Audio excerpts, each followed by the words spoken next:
Clap! Hello! On se retrouve aujourd'hui pour une nouvelle vidéo. On va parler cette fois-ci de l'affaire de la tuerie au couteau, qui avait l'air de vous plaire. Enfin, plaire, voilà. C'est une tuerie, enfin, c'est quelque chose d'assez glauque. C'est une histoire qui m'a particulièrement attristée. Donc, je vous laisse la découvrir.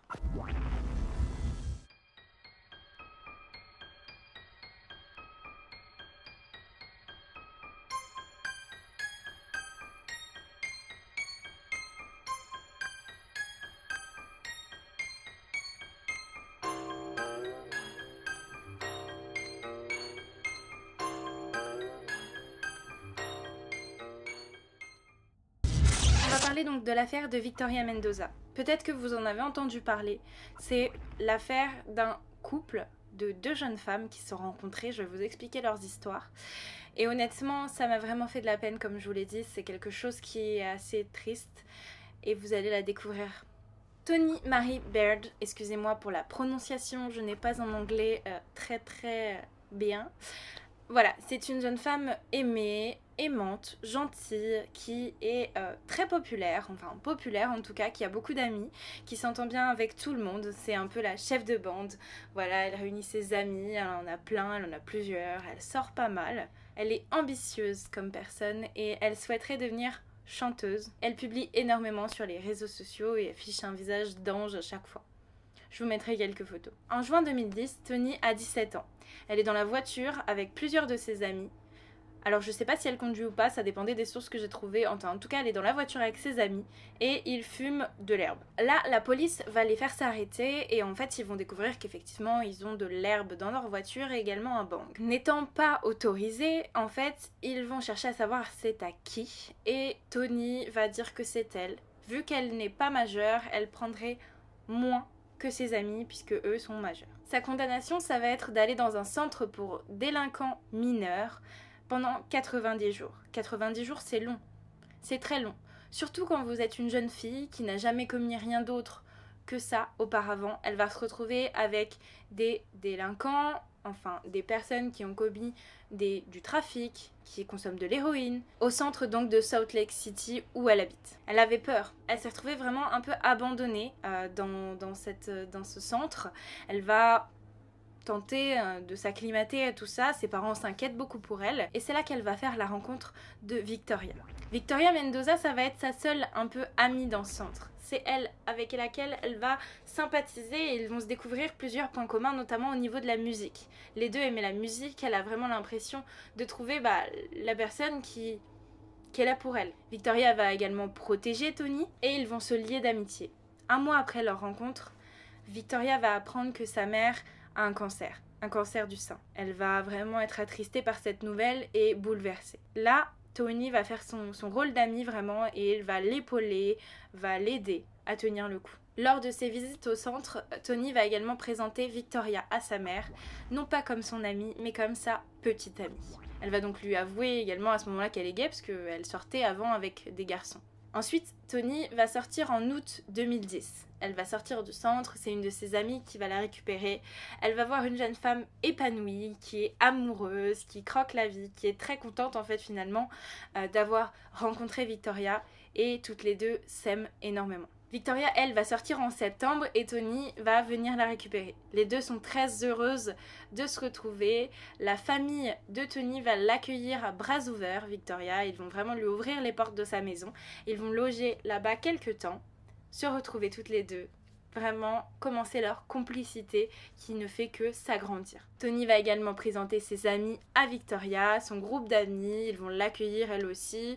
Ils trouvaient que c'était une jeune femme très sympathique, qui est très sociable et qui s'acclimate bien au groupe d'amis. Sa meilleure amie va également tout de suite voir, la meilleure amie de Toni, va tout de suite voir que les deux jeunes femmes sont très complices. Elles vont passer énormément de temps ensemble, vraiment jusqu'à presque s'étouffer, toutes les deux passent tout leur temps ensemble, quand elles voient leurs amis, quand elles sont à la maison, elles sont tout le temps toutes les deux ensemble. Elles vont également s'afficher sur les réseaux, sur Instagram, sur Facebook, mais dans l'intimité ça se passe pas du tout pareil. Dans l'intimité, Victoria veut totalement posséder Tony.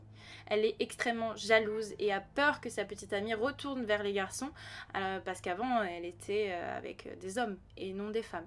Donc elle va vraiment avoir peur, elle n'a pas du tout confiance en elle, donc ça la fait flipper. Et elle va faire plusieurs crises de jalousie à Tony.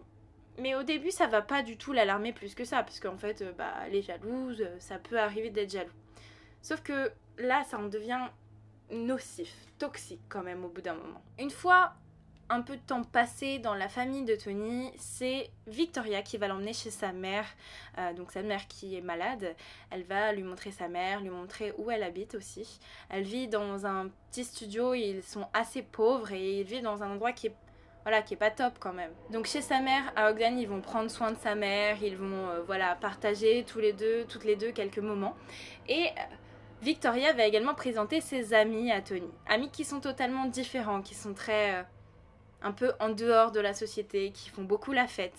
Et la famille de Victoria vient du Mexique. Elle est très pauvre et comme je vous l'ai dit du coup, en fait la famille de Tony va se dire que vraiment c'est une jeune femme qui n'a pas eu beaucoup de chance. Ils vont la prendre vraiment sous leur aile. La famille de Tony a vraiment accueilli Victoria avec beaucoup d'amour. Victoria est une personne qui est assez sanguine. Voilà, elle démarre au quart de tour, ça tout le monde le sait. Elle se balade également avec un couteau sur elle. Mais là, la jalousie de Victoria va passer un stade au-dessus. Ils se disputent très fort un soir, et en fait, à ce moment-là, du coup, ils se disputent à cause de SMS qu'a reçu Tony d'un homme, et du coup, en fait, Victoria prend vraiment ça à cœur, elle se dit qu'elle la trompe, et donc pour prendre les devants et blesser Tony avant que Victoria soit blessée, Victoria va aller coucher avec l'une des amies de Tony. Tony est complètement bouleversée. Elle est très triste parce qu'en fait elle est très liée à Victoria, elle l'aime énormément, elle croyait avoir trouvé sa complice pour la vie en fait. Et du coup ça va aussi semer la zizanie dans le groupe d'amis. Pour se faire pardonner, Victoria avait toujours l'ascendant sur Tony. Et pour se faire pardonner, Victoria va publier une vidéo sur YouTube. Si je peux, je vous en mettrai des extraits, mais c'est en anglais et je suis pas capable de traduire comme il le faut, mais je vous mettrai quand même un extrait si je peux. Une vidéo où elle va s'excuser, vraiment lui dire qu'elle l'aime et de lui pardonner en fait. Si vous voulez, même elle est trouvable sur YouTube. And I love you so much. And you tell me you love me more than the stars times 93. Well, I love you more than the planets and the stars. Around the world, around Mars, around Pluto. Back to Mars, back to the Earth, back to the Moon, times 195. I love you. So if you'll please be my girlfriend, I'll be really happy. Okay? Donc elle va la publier sur YouTube, visible de tous, s'excuser platement, montrer un peu patte blanche et pour se faire pardonner auprès de sa petite amie qu'elle aime énormément. En juin 2012, la mère de Victoria va décéder des suites de sa maladie. Et comme je vous l'ai dit, la famille de Tony aimait énormément Victoria. Donc du coup, ils vont vraiment la prendre sous leur aile et elle va venir habiter chez eux. Et au bout d'un moment, la famille de Tony va vraiment sentir qu'il y a de l'eau dans le gaz. Hein. Clairement, les filles faisaient que de se disputer. Plusieurs fois, la mère a dû monter pour leur dire d'arrêter de se crier dessus. La mère de Tony sentait que la relation commençait à devenir toxique. Et donc la mère de Tony, se rendant compte qu'il y a vraiment un problème, enfin qu'il commence à y avoir un problème tout du moins, elle va commencer à essayer de leur trouver des activités différentes, enfin à les séparer un petit peu, parce qu'elles sont vraiment tout le temps l'une sur l'autre. Et elle va trouver un emploi à Victoria. Encore une fois, leur relation se passe bien sur les réseaux sociaux, se passe bien devant tout le monde, mais à l'intérieur, c'est vraiment pas pareil. Et c'en est à tel point qu'un jour, elles vont se disputer tellement violemment que Victoria va lever la main sur Tony, lui mettre un coup de poing dans la figure qui va faire qu'elle va lui casser une dent. Et oui, à mon avis, elle a dû les sacrément fort pour pouvoir casser une dent à quelqu'un en lui mettant un coup de poing. Et là, ils vont mentir sur le fait que ce coup de poing ait été donné volontairement. Ils vont enjoliver les choses, dire que ils étaient au mauvais endroit, au mauvais moment, qu'elle s'est pris un coup et qu'ils sont partis. Mais elle a vraiment beaucoup saigné, elle a beaucoup gonflé aussi. Et ils vont supplier les parents de ne pas appeler la police. Victoria, ce qu'elle avait peur aussi, c'est de se faire rejeter de cette famille qui l'accueillait. Tout va basculer le 18 octobre 2014. Leslie invite Victoria et Tony à venir à une petite fête un soir, à se retrouver entre amis pour justement dissiper les tensions, que ça aille mieux entre eux. Et ils vont donc sortir. Ils vont retrouver une bande d'amis, ils vont chercher donc sa meilleure amie, Lassie. Mais quelque chose va pas. Victoria, elle est pas très bien, elle est pas à l'aise, elle fait la tête. Tony, elle s'amuse, elle vit bien la fête et tout ça. Victoria va aller aux toilettes pendant un long moment et je pense qu'elle va ruminer dans son coin. Elle va voir aussi qu'elle est en train de perdre l'emprise qu'elle a sur Tony et donc elle va attraper Tony par le bras. Mais arrête Google hein. Et donc la meilleure amie qui voyait... Je ne comprends pas. Commence à me fatiguer ce Google. Et donc elle va attraper Tony par le bras et lui dire de s'en aller, on y va, on part. La meilleure amie qui voyait qu'il commençait à y avoir des problèmes dans le couple, va pas chercher plus que ça, ok, elle va les suivre, elle va aller dans la voiture avec eux. Ils déposent donc Lassie chez elle et Victoria et Tony continuent leur route. Le 911 reçoit un appel disant que une certaine Tony a été tuée. La police va retrouver Victoria couverte de sang et le corps de Tony à côté d'elle. Victoria est en état de choc, complètement apeurée, dans un état second, perdu. La police va lui demander s'il y a une arme. Si elle a une arme, elle va dire que son couteau est dans la voiture. Victoria a poussé Tony sur le siège passager pour reprendre le contrôle de la voiture et aller jusqu'à une église à Holden. Tony, sur le siège passager, a des coups de couteau absolument partout. Sur le crâne, sur les oreilles, sur les avant-bras, sur les mains. Et elle a près de 46 coups de couteau dans le corps. Elle est décédée. La meilleure amie de Tony, qui a eu un pressentiment, qui a appelé les parents de Tony à 6h du matin pour leur demander si leur fille était là. Elle leur a dit, vérifiez dans la chambre, est-ce qu'elle est là? Est-ce que Tony est là? Et là, les parents vont se réveiller, vont la chercher, vont se faire un sang d'encre. Mais elle n'est pas là. Personne n'est là. Vers 10h, les parents qui s'inquiètent énormément pour Tony vont recevoir la visite de la police. Et là, la mère a compris qu'il était arrivé quelque chose de grave à son enfant. Effectivement, la police va prévenir la mère que Tony est morte par les coups de Victoria. Victoria, elle, va être interrogée. Au début, en fait, elle va dire qu'effectivement, il s'est passé quelque chose. Elle a perdu le contrôle, qu'elle a mis des coups de couteau à Tony et qu'elle espère qu'elle va bien. Est-ce qu'elle va bien, en fait? Elle est complètement en état de choc. Elle dirait qu'elle a mis 4 ou 5 coups de couteau. C'est pas quand même la même chose que 46 coups de couteau. Et elle n'avait pas du tout l'intention de la tuer. Elle s'est mise en colère et elle a perdu le contrôle. Victoria ira en prison. Elle a plaidé coupable en disant qu'elle savait ce qu'elle avait fait, que c'était un monstre et qu'elle avait bien commis ce meurtre. Elle sera condamnée à la perpétuité avec 16 ans incompressibles. Victoria a dit, bien sûr je traduis parce qu'elle l'a dit en anglais, « Je n'ai aucune excuse pour ce que j'ai fait. C'est la principale raison pour laquelle j'ai plaidé coupable. Je n'ai rien à dire, je suis un monstre ici. » Donc effectivement, Victoria a commis un meurtre par un excès de colère, un meurtre vraiment horrible, où elle a mis des coups de couteau à sa copine qu'elle aimait profondément par jalousie, une jalousie qui n'a jamais eu lieu d'être.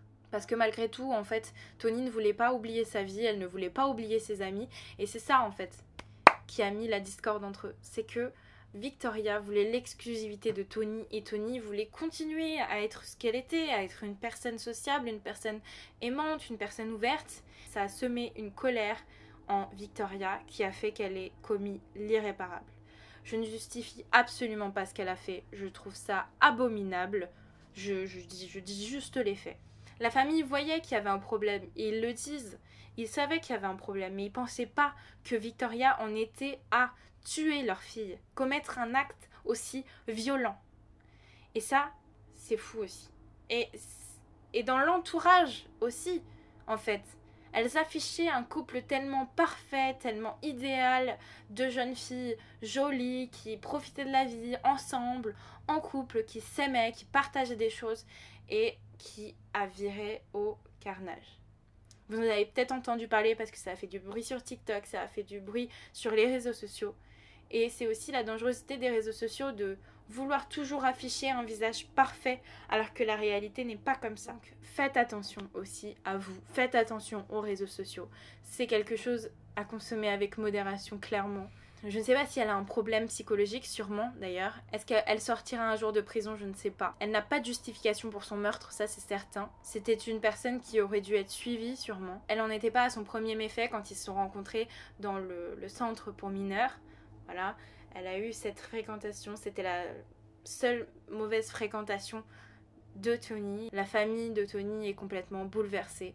Voilà, cette mort tragique de leur enfant qu'ils ont dû enterrer trop tôt à l'âge de seulement 21 ans. Cette vidéo est donc maintenant terminée. J'espère que voilà, ça vous aura plu. Je vous mets en garde pour les réseaux sociaux hein, parce que bien sûr c'est très dangereux.